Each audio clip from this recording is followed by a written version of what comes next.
usually are expected to achieve in class 3 and 4. Madam, over the years, there has been a shift in momentum towards private schools. Government data indicates a decrease in the share of government schools in the elementary category of 87% in 2006 to 62% in 2022. Maybe the Mughals are responsible for this. This means that the government has decided to leave the poorest Indians. संसद में जब भी कोई गुफ्तगू करते हुए दिखाई देता है तो बाहर राजनीतिक गलियारों में एक अलग ही चर्चा छिड़ जाती है और अब छिड़ी है चंद्रशेखर आजाद और हनुमान बेनीवाल की दोस्ती के बारे में। जी हाँ, ये दोनों ही नेता अपने बेबाक अंदाज के लिए जाने जाते हैं। अब इन दोनों की दोस्ती किसके पेट में दर्द करेगी और कैसे राजस्थान की राजनीति के साथ साथ राजस्थान से बाहर भी ये दोस्ती का जो भी परिणाम है वो देखने को मिलेगा, करेंगे इसी मुद्दे पर चर्चा इस वीडियो में, इसलिए बने रहेगा आखिर तक मेरे साथ। नमस्कार, मैं हूं चेतना शर्मा।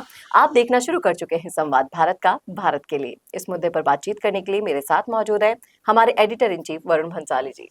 तो एक वीडियो सोशल मीडिया पर वायरल हो रहा है सर। इस वीडियो को देखकर कई लोगों के मन में अलग अलग तरीके के विचार आ रहे हैं, फिर चाहे से वो मुद्दा राजस्थान की राजनीति के छात्र संघ चुनाव से जुड़ा हुआ हो या फिर किसी और मुद्दे का हो।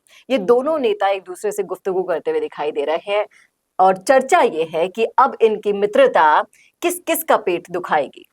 हमें ये भी भूलना नहीं चाहिए इस बात को करते हुए कि विधानसभा चुनाव में आम आदमी पार्टी, बीजेपी, कांग्रेस, इन सब ऑप्शंस को देखकर घूमकर आ चुके बेनीवाल के पास आखिरी में जो सबसे बड़ा ऑप्शन और सबसे तगड़ा ऑप्शन रहा वो चंद्रशेखर आजाद की पार्टी रही।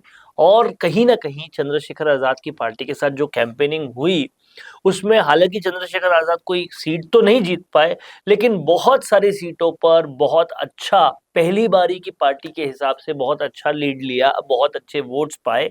और इससे एक बात समझ में आ गई कि कहीं ना कहीं दोनों में सामंजस्य तो बैठता है, क्योंकि दोनों का व्यवहार, दोनों का बिहेवियर, दोनों का मुद्दे उठाने की क्षमता एक जैसी है। लेकिन उसके बाद जब लोकसभा चुनाव में दोनों साथ नहीं थे तो कहीं ना कहीं एक बातें उठी। पर अब जब लोकसभा के अंदर दोनों के बीच की केमिस्ट्री देखने को मिल रही है तो कई सारी जगह से कई सारी बातें हो रही है। देखिए, ये दोनों नेताओं में बहुत सारी सिमिलैरिटीज है। दोनों ने अपने बूते पर पार्टियां खड़ी की है। दोनों ही नेता एक बहुत बड़े काडर को रिप्रेजेंट करते हैं।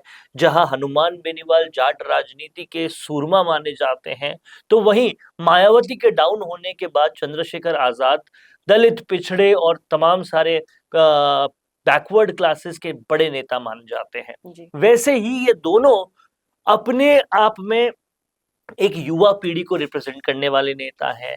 ये दोनों के अंदर अग्रेशन बहुत है, ये दोनों टू द पॉइंट बोलते हैं, ये दोनों जब जिस मुद्दे को उठाते हैं डंके की चोट पे उठाते हैं, ये दोनों बोल्ड डिसीजंस लेते हैं।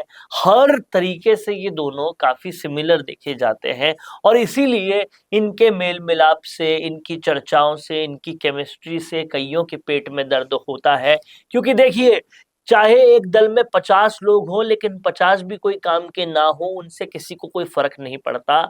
चाहे किसी दल में एक ही ऐसा नेता हो जिसके बोलने से प्रभाव पड़ता है, जिसके बोलने से उनके फॉलोअर्स जो है वो सीधा रिएक्ट करते हैं,